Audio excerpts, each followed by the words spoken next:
man's stroke went unnoticed for hours, costing him everything. There's no real justice. Homeowners terrorized by rogue golf balls. I'm scared to go out in my yard. A landscaper accused of taking cash for jobs he never finished. Oh, I'm really mad. When systems fail, people pay the price. We trace the damage, expose the truth, and fight to fix it. This is Uncovered by Atlanta News First Investigates.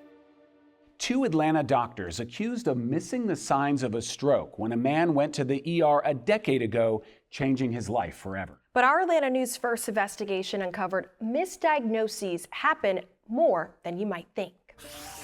We do work really hard to keep at least 2 months ahead. Jack Buckaloo gives us a tour of his garage. And as you can see, Not just any supplies, it's a lot of stuff. an inventory of life-saving medical tools We created an ICU, honestly. for his son, Jonathan. October 2015, during a chiropractic appointment, Jonathan became dizzy and disoriented, over time becoming less responsive. He was rushed to North Fulton Hospital's emergency room. There, 2 doctors missed key signs, failing to properly diagnose him. A court found the 2 doctors, an ER physician and a radiologist, were grossly negligent. That the ER doctor did not mention to the consulting neurologist Jonathan had seen a chiropractor earlier, that he experienced a second seizure-like event, and that the radiologist missed information on a scan. The chiropractor, the hospital, and other clinical staff were not found liable in this case. But Jonathan was having a stroke, one that went undiagnosed and untreated for 12 hours. It was nearly a decade ago, but ever since, Jonathan lives like this. You count on hospitals, you count on emergency rooms, you count on specialists, you count on tests, you count on all of this stuff. And treatments never really came until way, way, way too late.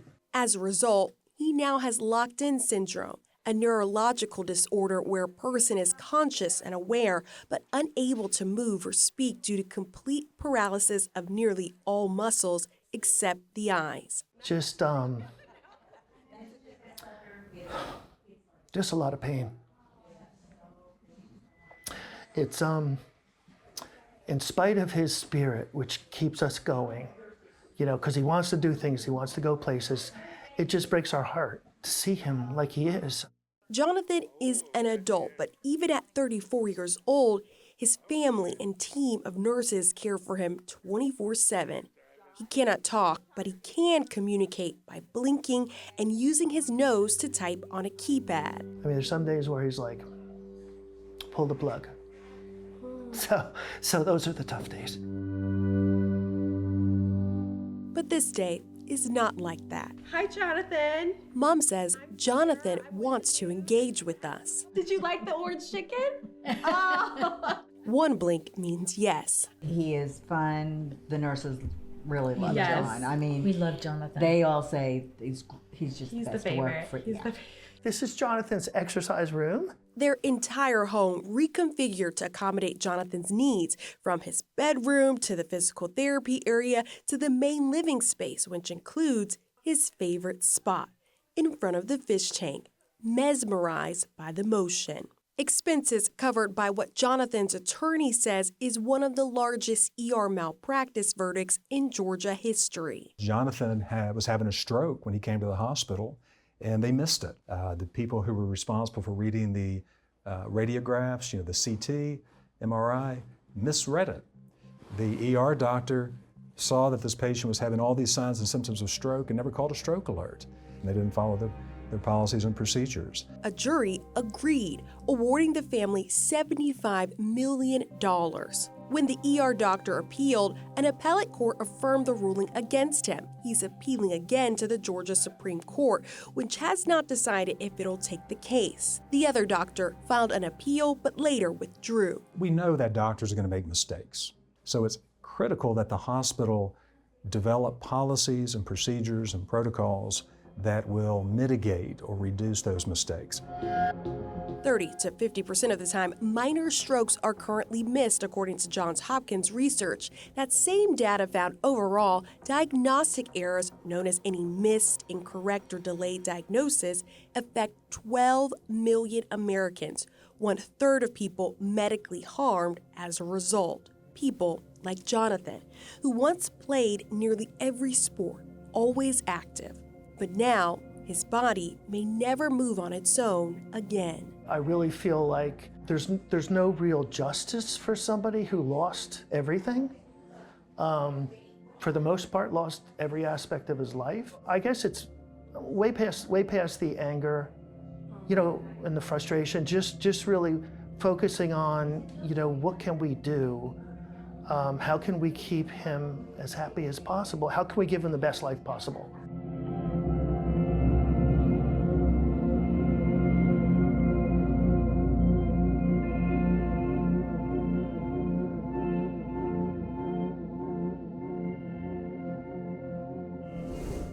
Sierra, thanks for being here. Such an important story. Why did you pick this particular story to focus on as an investigation? It came from a tip. I recently wrapped up a story on another hospital in Metro Atlanta, and someone emailed me and said, hey, I saw your reporting on the other hospital. I think you should look into this one. This case just wrapped up via an appellate court ruling. I think you'd be really interested. And I kind of made a personal decision this year that I wanted to do more healthcare reporting, so I looked into the case. It was a fascinating one, and I thought, well, if I reach out to the lawyer and the family, and if they're willing to talk, this is definitely a story worth telling. It doesn't seem like this could happen to just anyone, but it really could, because a misdiagnosis can lead to either a lack of treatment or improper treatment. And that's a big point here, because when Jonathan came to the hospital, he was presenting with more vague symptoms, right? So dizzy, kind of tired, incoherent, and those vague symptoms could lead a doctor or a medical professional to not immediately know what's happening, because those are vague symptoms. But what this case argues is that there was a line of communication that should have been followed. There been information that should have been passed down, like the fact that he was coming from a chiropractor. And we now know that after a visit to a chiropractor, it could lead to some kind of medical issues, including a stroke. And so, to your point, it could happen to anyone. Locked-in syndrome is still fairly rare, but disabilities and damage and injuries after missing a diagnosis, those are really common, unfortunately. And we all hear about these malpractice lawsuits. We hear about settlements and judgments, sometimes in the millions of dollars. But isn't this the way accountability works in the system? This is supposed to prevent this from happening in the future, more than just compensating an individual victim. And that's the point that the attorneys for this family make, because when you see that whopping number, the over $70 million, and even some of our audience just really congratulating that family for that large total, and the lawyers even said they believe it's the largest malpractice ER settlement. But from the lawyer's perspective and the family's perspective, that's not enough money. It doesn't cut it, because of the treatment that he's going to have for the rest of his life around the clock. But money aside, that actual verdict, the ruling, the reaffirming from the appellate court for the family, it is accountability, that this could have been prevented if more communication had happened along the way. And I imagine that he would trade all of that to get his life back. And you hear in the story that dad's saying that there really is no justice for someone who has lost every aspect of his life.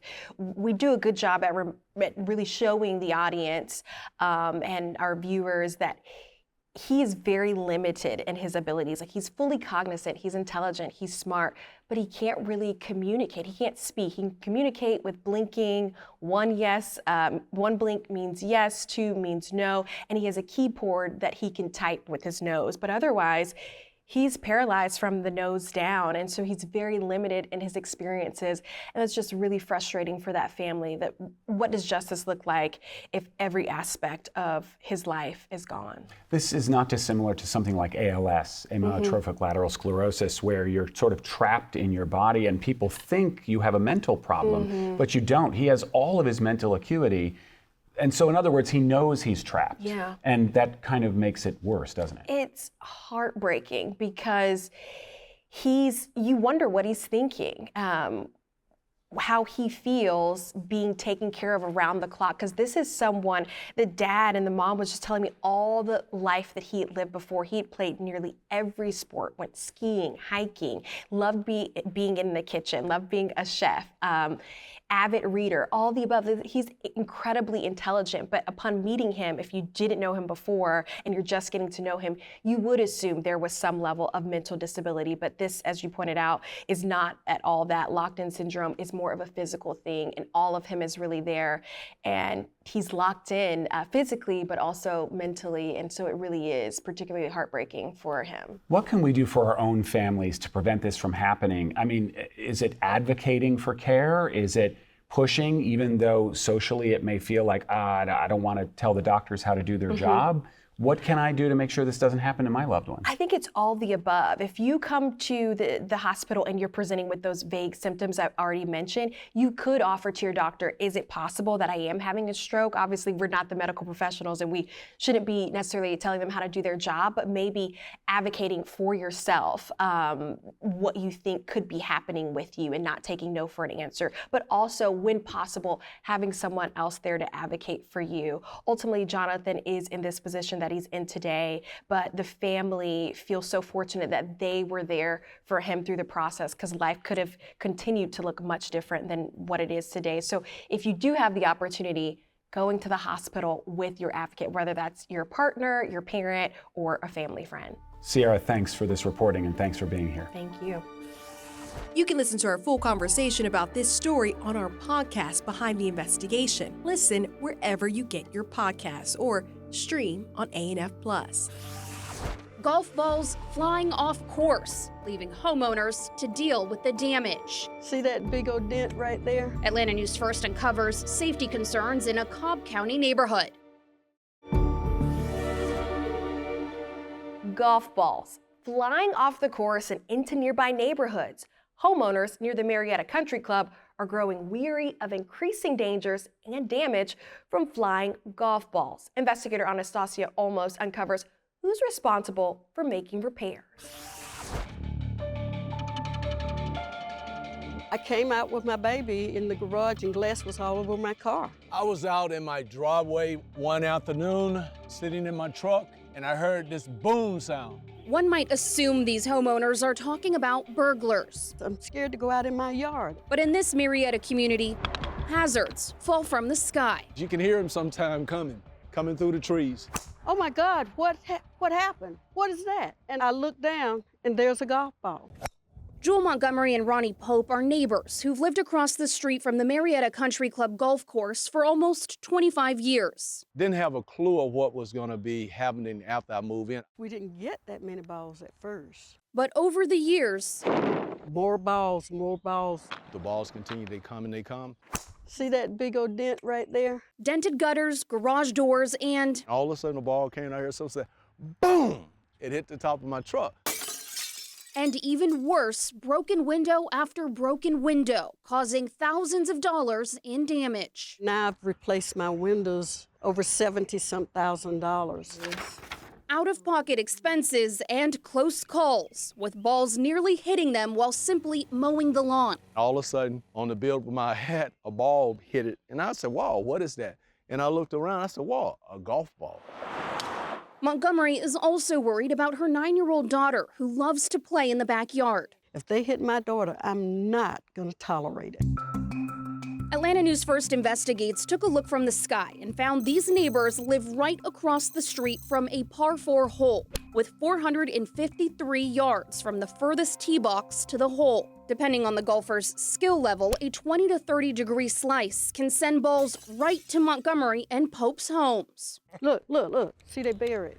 The neighbors say the country club's insurance company paid for the very first broken windows more than a decade ago, but nothing since. The biggie was the picture frame window and my office windows again.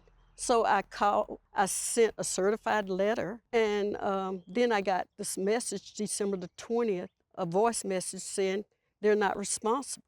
We reached out to the Marietta Country Club several times to ask about their protocols, but didn't receive a response. Ronnie Miles with the National Golf Course Owners Association tells us this is a growing problem across the country. We're getting a lot more golfers today than we had 5 years ago before COVID, and many of these golfers have, let's just say, little wilder skills, hitting the ball rather, with a little less accuracy. Miles says the laws vary by state. In Georgia, for example, Georgia recognizes the assumption of risk doctrine. In other words, anyone who moves into a home knowing a golf course is near should consider themselves forewarned. Which owner was there first? Miles says homeowners can reference land records called easements. There's an easement that goes around the perimeter so many feet out from the property line of the golf course, so balls can penetrate and travel into that area. Atlanta News First Investigates found Marietta Country Club's easement from 1989 protects their golf ball liability within 30 feet of the property. We measured, and the Popes and Montgomerys are more than 60 feet from the club's fence. Montgomery says she's called lawyers, but they tell her they'll only take a case if there are injuries. Miles says course owners should consider any possible changes to help minimize problems. For example, could they move the tee box to minimize that problem? These neighbors are asking the course to take into consideration those living within range of a slice in their paradise. They need to pay now. They need to move the tee box. They need to put up a net and not have the balls coming over here in this neighborhood because we don't live on the golf course. Atlanta News First Investigates reached out to Marietta Country Club several times asking about their protocols. They did not respond.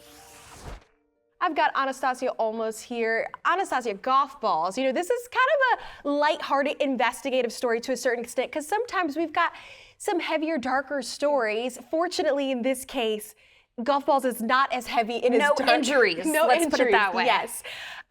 So how'd you figure out this neighborhood was dealing with this issue? This is really interesting. It's very Georgia story, right, with all of these golf communities around neighborhoods, especially as more people move here and communities grow. So one thing that I looked into was the records in the community. So one thing I mentioned in the story is the easements.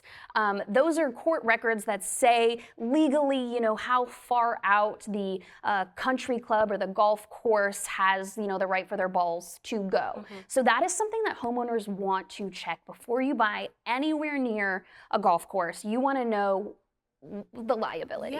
And so in this instance, it really didn't seem to stretch even anywhere near these homes. And to enforce that, you know, homeowner would then have to take them to court. I mean, that's a big deal here because I was going to say who's really responsible, but really you just have to figure it out in the court system. Yes, but the thing is that when we interviewed, you know, who would call our expert, the National Golf Course Association, Golf Course Owners Association, they said, you know, golf courses can just be good neighbors. You know, maybe you can change the angle of the tee. There are different, you know, areas where maybe the better golfers can, you know, hit off the tee from, and then maybe the, you know, kids might hit closer to, you know, on the course. And so maybe you can change that angle. Maybe you can put more trees around a course to stop the golf balls. But I mean, we really can work on this all together if we, you know, get a response, because in this case, we really weren't getting any answers. And I've followed up with the homeowners since. No answers, no money in the mail, nothing. Why do you think that is? You know, I can't speculate for them. I can't answer that directly, but I will say that, you know, if they feel that they are legally protected, then they're not going to, you know, do something unless they feel that they've done something wrong or owe something.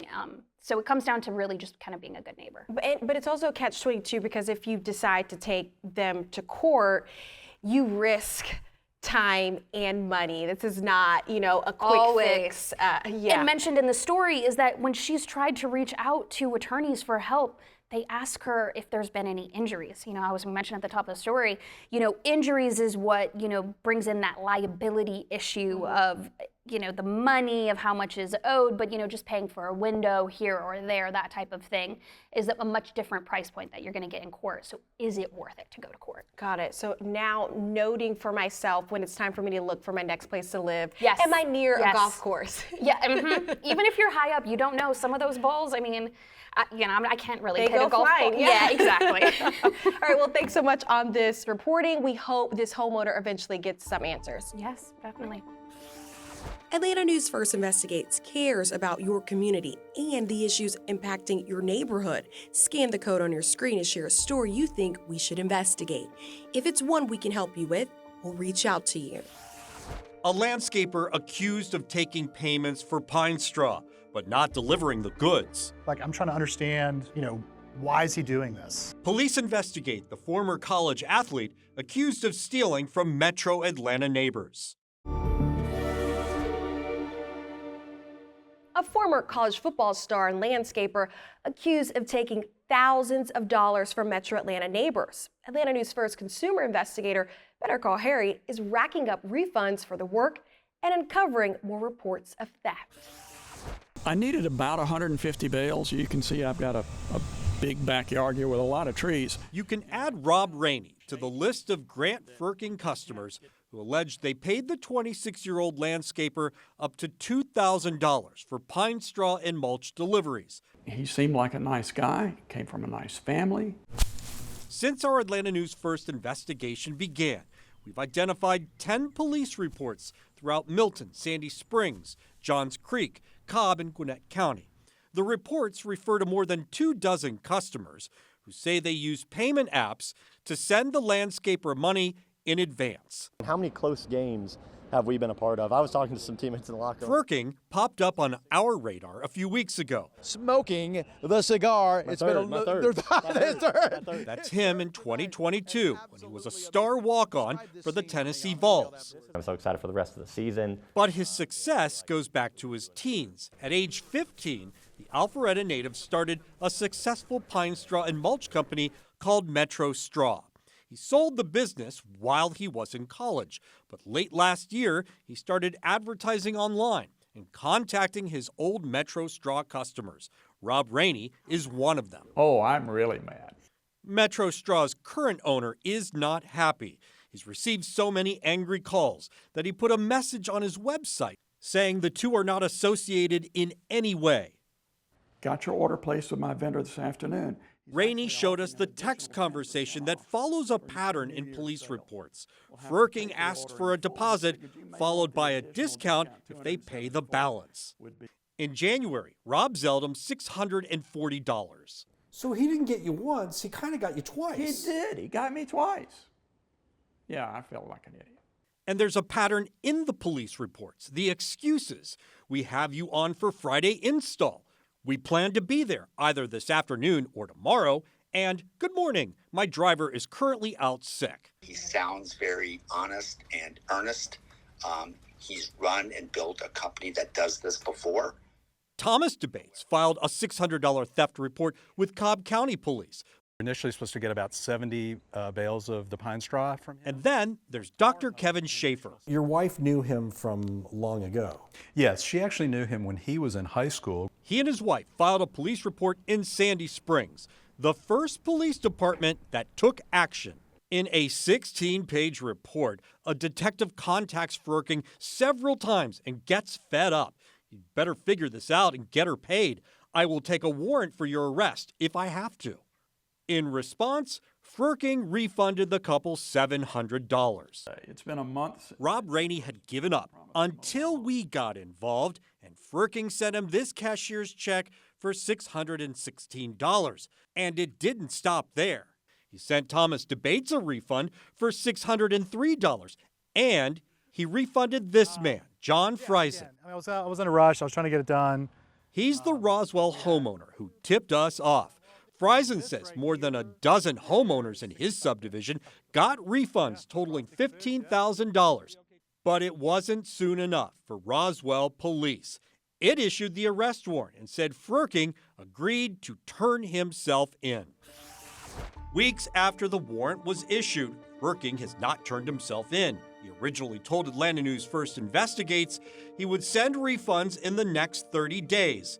He has since stopped responding to us. I'm joined with the Better Call Harry. So good to have you here. Good to be here. This landscaper, where is he at right now? We don't know. Okay. That's the thing. There's actually a warrant out for his arrest. He's still posting. He's posting stuff about Tennessee football. But yeah, he's posting every day. But the good news is, look, I mean, he did respond to us, and he did make an attempt to refund a lot of people's money. I don't know where he got the money, but those refunds did happen. And, you know, I guess in part of this is because we did a joint investigation with WSMV, their investigative team in Nashville. I wanted to talk about that a little more. Yeah. This was a joint investigation with our sister station, and they kind of found out about this first and alerted our team, right? Right. You know, we got this email. Somebody from Roswell contacted a reporter at our sister Gray station up in Nashville and said, hey, this guy used to sell pine straw when he was younger, and then he's selling pine straw again, but we ordered $2,000 worth of pine straw and didn't get anything. So they started investigating, they contacted us, and I just kind of looked around North Metro Atlanta, and it was like one after another, and then all of a sudden we had like 10 police reports. Well, those are only the people who reported the alleged theft. Right. Wow. Only one person filed a report but mentioned all of those others. They all got refunds. Wow. So it was a nice, listen, you know, it was nice to see that something happened, because usually it doesn't end this way. But it happened because you got involved, right? Would you say? Because they weren't getting the refunds before. They were having a hard time. Well, you were sitting close to me. I was Yes. obsessed with finding where he was and getting results for people. I mean, you know, $500 may not seem like a lot, you know, but it is. It is. It is a lot. And then some people were $1,500. What's been his response to all of this? Like, whether it's to the customers or to law enforcement? Well, to us, it's always been very professional. It's been via text, and it's almost like a media relations person responding. At one point, he actually said, what's your deadline? Which I was really, but he responded to everything. Just kind of being a fly on the wall, I was a little surprised that charges were brought in this case, because this is one of those situations where sometimes law enforcement will like to say, hey, this is a civil matter. What's your reaction to that? So it was Johns Creek, who originally said it was a civil matter, changed and gave us a statement and said, no, we're looking into this now. Well, we know you'll stay on top of it. Thanks for giving us this, pulling back the curtain on this story. It's one of those that kind of took off on our social media. So many people were interested, and I jokingly said to you, like, who knew pine straw was such a big business? In Georgia, listen, people who are maybe seeing this outside of the Georgia, pine straw is a big business here. Everybody uses it. Pine straw, mulch, it's cheap, it lasts a long time, and it's just kind of one of those things. Well, we know you'll continue to get results, and that's why people better call Harry. Thanks so much, Harry. Thank you. Don't use payment apps to pay in advance, even when it's someone you know and trust. Use a credit card. That gives you protection. From corporate wrongdoing and government corruption to social injustices and environmental crises, Atlanta News First Investigates is uncovering the stories that matter to you.